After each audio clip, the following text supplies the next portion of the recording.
नमस्कार, कैरिबियन पर आपका बहुत बहुत स्वागत है। Class 12th physics chapter number 2 नया टॉपिक है। देखो, समांतर प्लेट संधारित्र की धारिता जब प्लेटों के बीच आंशिक रूप से परावैद्युत माध्यम की कोई पट्टी उपस्थित है। इसके पहले हमने जो व्यंजक किया है उसमें क्या किया था, समांतर प्लेट संधारित्र की धारिता बस निकाले थे। ये उसी का थोड़ा सा बड़ा रूप है। समांतर प्लेट संधारित्र की धारिता है, लेकिन इस बार एक चीज नया आ गया है। क्या चीज? प्लेटों के बीच आंशिक रूप से परावैद्युत माध्यम की कोई पट्टी उपस्थित हो गई। इसके पहले हमने ये इस तरह से व्यंजक निकाला था ना, समांतर प्लेट संधारित्र की धारिता। अब इस बार क्या जुड़ गया, हमने बीच में सिर्फ एक क्या रख दिया, पट्टी रख दिया टी मोटाई का। आया? समझते हैं। मोस्ट इंपॉर्टेंट क्वेश्चन है, ये भी एग्जाम में आया हूं मैं।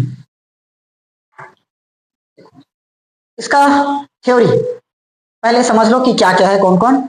एक्स और वाई समांतर प्लेट संधारित्र की दो प्लेटें हैं। एक्स और वाई क्या है? समांतर प्लेट संधारित्र की दो प्लेट। इनका क्षेत्रफल ए रहेगा।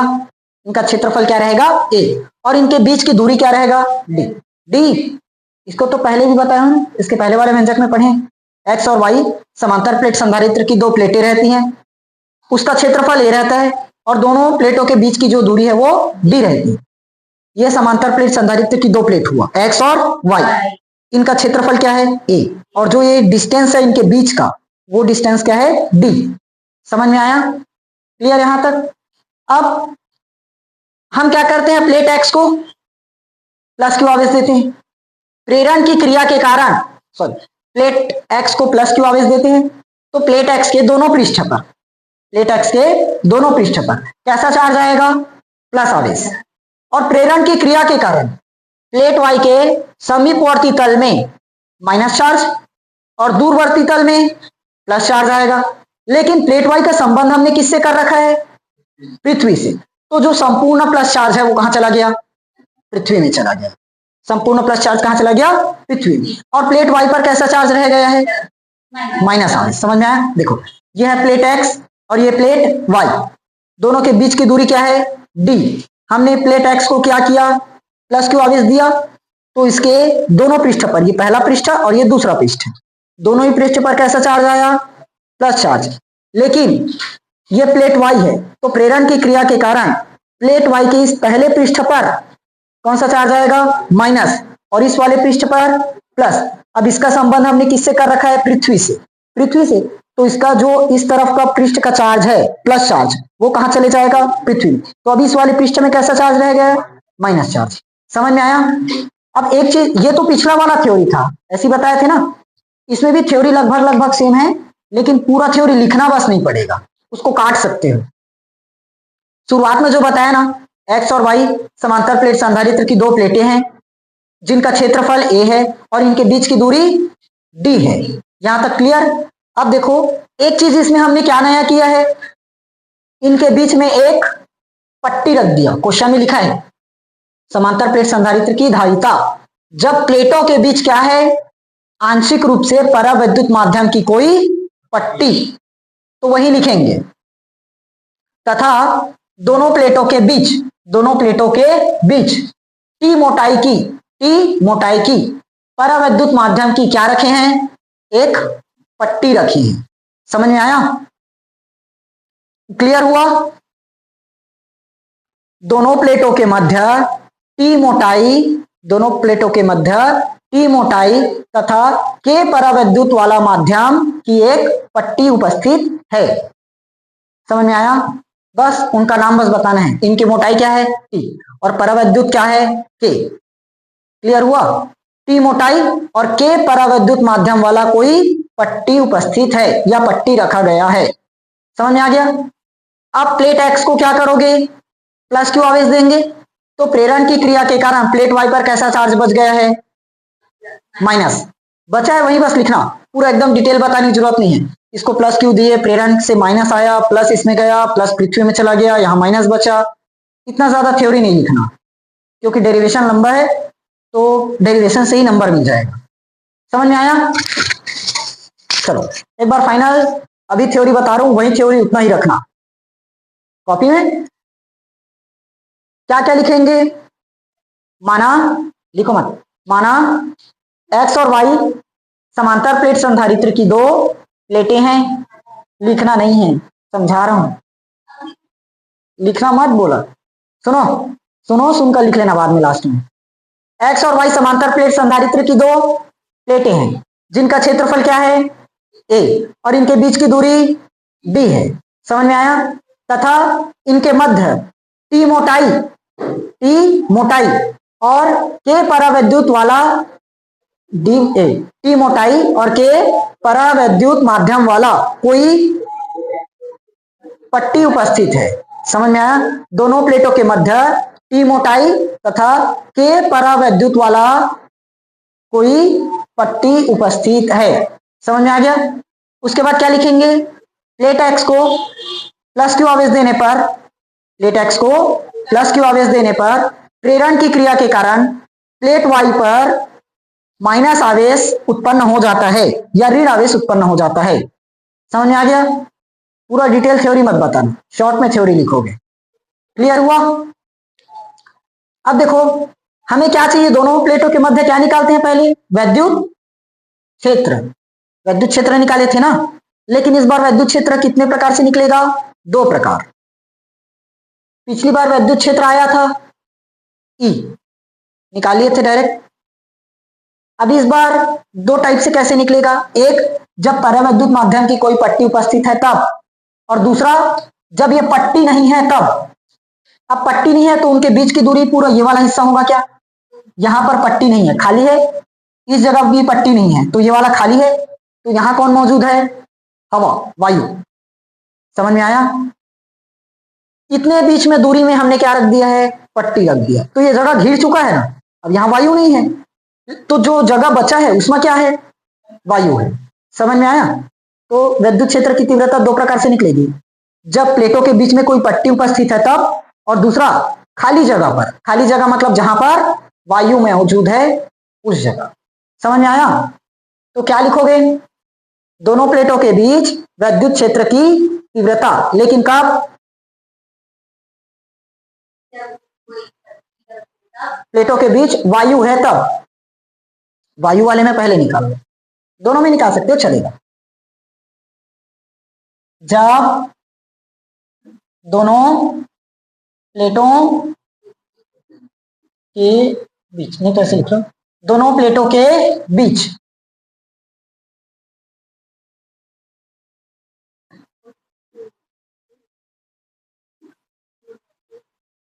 विद्युत क्षेत्र, दोनों प्लेटों के बीच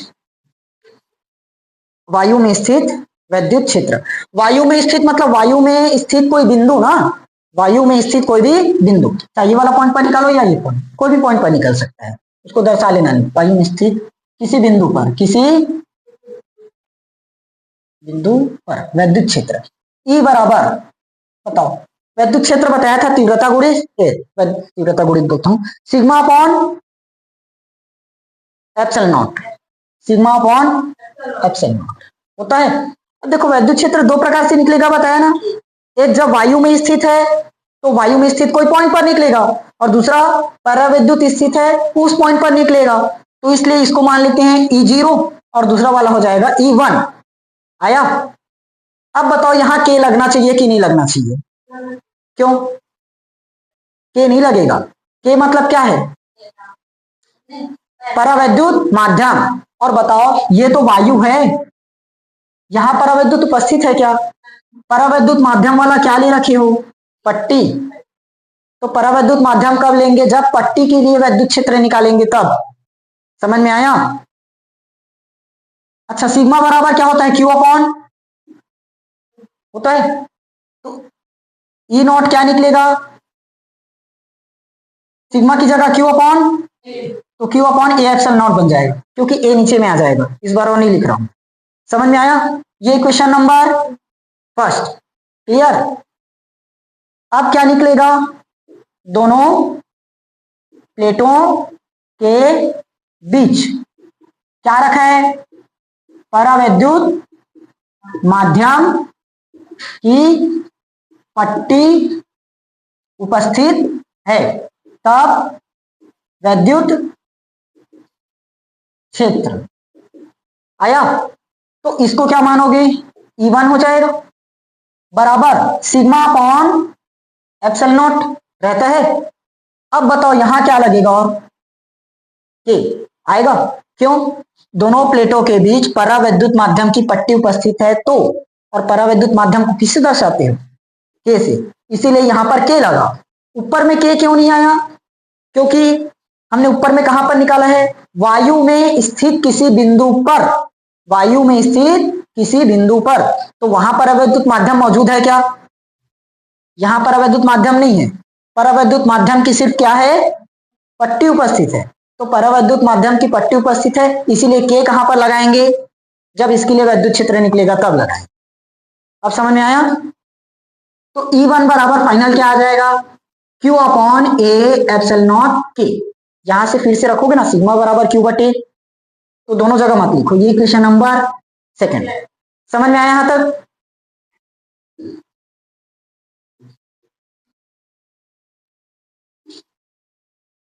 अब क्या निकलेगा? दोनों प्लेटों के बीच विभवांतर, तीव्रता गुणित, क्या पढ़ाया था? तीव्रता गुणित दूरी, तीव्रता गुणित दूरी होगा। तीव्रता किससे दर्शाते हो? ई से। दूरी किससे दर्शाते हैं? डी से। बट यहां पर अंतर पड़ जाएगा। कैसे? हमने दो चीज लिया है, क्या क्या है? एक,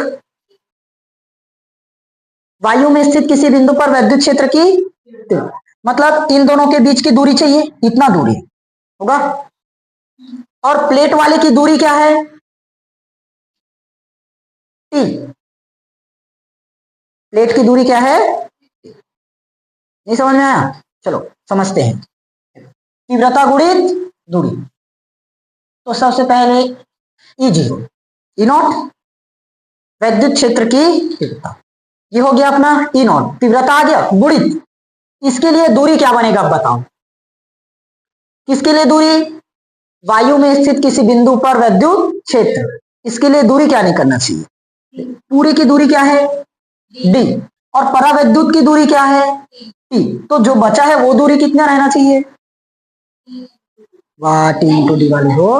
अरे देखो, ये हमारा पूरा कोई भी क्षेत्रफल है, ठीक, इसमें हमने इतने हिस्से में कुछ रख रखा है, इसमें कुछ रखे हैं, मान लो इसका मान आ गया, इसकी दूरी है 3 और पूरे की दूरी है 7, तो जो बचा दूरी है ये टोटल कितना बना होगा? 4। इधर 2 और इधर 2, तभी तो होगा ना, 3 2 5 और 2 7 आया। 7 में 3 घटाओगे तब 4 निकलेगा, तो इसकी दूरी क्या बनेगी? डी माइनस टी आएगा। वायु मौजूद है, अब बीच में हमने क्या रख दिया? परावैद्युत माध्यम रख दिया, तो परावैद्युत माध्यम वाली दूरी पूरी हट गई, ये दूरी गायब हो गया, तो बचा क्या? ये खाली वाली जगह, तो खाली वाली जगह में क्या आएगा? डी माइनस टी प्लस दूसरा दूरी E1, ये किसके लिए दूरी निकल रहा है? परावैद्युत माध्यम की पट्टी के लिए, तो E1 गुणित परावैद्युत माध्यम की जब पट्टी उपस्थित है उसकी दूरी क्या मान रखे हो? ये क्या है, तुम लोगों को ये दूरी नजर नहीं आ रहा है? परावैद्युत माध्यम की टी आया।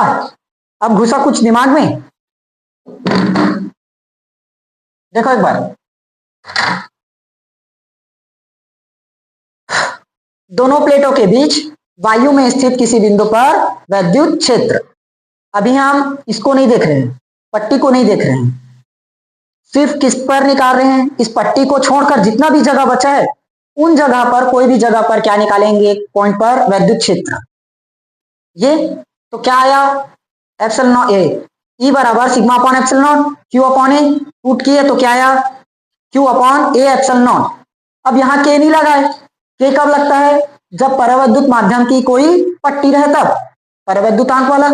अब यहाँ हम परावैद्युतांक तो ले नहीं रहे हैं, उसको तो छोड़ रखे हैं, वायु वाला लिए, इसलिए यहाँ के नहीं लिए आया। दूसरा, दोनों प्लेटों के बीच परावैद्युत माध्यम की पट्टी उपस्थित है तब वैद्युत क्षेत्र, ये परावैद्युत माध्यम की पट्टी क्या है? के, इसलिए यहां पर क्या लगाए? के। फिर से सिग्मा का मान रखिए क्यू अपॉन ए और नीचे में एप्सिलॉन नॉट के आ गया।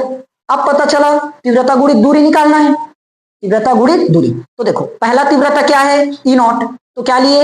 E0। E0 तीव्रता किसके लिए है? वायु के लिए। E0 तीव्रता किसके लिए है? वायु के लिए, तो वायु वाली दूरी चाहिए। अब वायु दूरी कहाँ है, ये किसका है, प्लेट का, मतलब जो पट्टी उपस्थित है उसकी दूरी टी और पूरे की दूरी डी, तो वायु की दूरी क्या बन जाएगी, डी माइनस टी। ये खाली जगह की दूरी क्या बन गई, डी माइनस टी। समझ में आया। प्लस आप जो पट्टी रखे उसकी दूरी चाहिए, तो पट्टी के लिए तीव्रता क्या है, E1। पट्टी के लिए तीव्रता क्या है, E1 गुणित दूरी, इस पट्टी की दूरी क्या रखे हो, टी, इसलिए क्या आया, टी। अब समझ में आया। अब पूरा वैल्यू पुट करो, ये हो गया V ई नॉट का मान Q upon A into epsilon not और D minus T plus E1 का मान Q upon A epsilon not के और इंटू चित्र मिटा दें। हाँ तो थ्योरी बताना पड़ेगा, थ्योरी नहीं लिखे होना। V बराबर, देखो दोनों में से कॉमन क्या दिखा है, Q upon A epsilon not और कुछ नहीं। यहां क्या बचा, D माइनस टी प्लस यहां क्या बचा, ऊपर में T और नीचे में K बचा है ना। ये चीज बस कॉमन निकालो, sigma upon Q upon A epsilon not, Q upon A epsilon, तो D माइनस टी यहां बचा, T यहां बचा ऊपर में और नीचे में K बचा। क्लियर हुआ। अब C बराबर पढ़ रखे हो क्या, Q upon V, Q upon V आएगा। तो देखो नीचे में किसका मान रखेंगे, V का, तो C बराबर ऊपर में क्या है अपने पास Q और नीचे में V का मान Q upon A into D minus T plus T upon, समझ में आया। देखो Q से Q कट जाएगा क्या, तो C बराबर, अच्छा यहाँ एप्सिलॉन नॉट भी तो है, तो A एप्सिलॉन नॉट ऊपर में जाएगा और नीचे में क्या बचा, D minus T plus T upon, आ गया D minus T plus T upon K। अब देखो यहां से मैं एक चीज नया कर देता हूं, अगर मैं माइनस बाहर कर दूं A एप्सिलॉन नॉट, तो D minus T upon K बन जाएगा। कैसे हुआ, हमने क्या किया, माइनस को बाहर कर दिया, तो जो माइनस वाला वैल्यू है वो क्या बन जाएगा, प्लस, और प्लस वाला वैल्यू माइनस। तो टी किस में था, वो क्या बन गया, प्लस, और टी अपॉन के किस में था, वो किस में बन गया। समझ में आ गया, यही अभिष्ट व्यंजक है, लिख लेना। क्लियर हुआ, थ्योरी समझ में आया है। क्या लिखोगे थ्योरी, एक बार सुन लो उसके बाद लिखना है, वैसे अभी स्टार्ट नहीं किया ना इसको। देखो एक बार बता रहा हूं फिर बोलना। एक्स और वाई समांतर प्लेट संधारित्र की दो प्लेट है, इनका क्षेत्रफल A है और बीच की दूरी D है, यहां तक लिख लोगे। फिर दोनों प्लेटों के मध्य T मोटाई और K परावैद्युत वाला कोई माध्यम रखा गया है। फिर पैराग्राफ चेंज करके लिखना, X को प्लस Q आवेश देने पर प्रेरण की क्रिया के कारण प्लेट Y पर माइनस आवेश उत्पन्न हो जाता है। समझ में आया, बस इतना थ्योरी लिख लेना, उसके बाद ये डेरिवेशन लिखना और लास्ट में जब उसको लिखोगे तो नीचे में लिख लेना यही अभिष्ट व्यंजक है। ठीक, फिर खत्म है।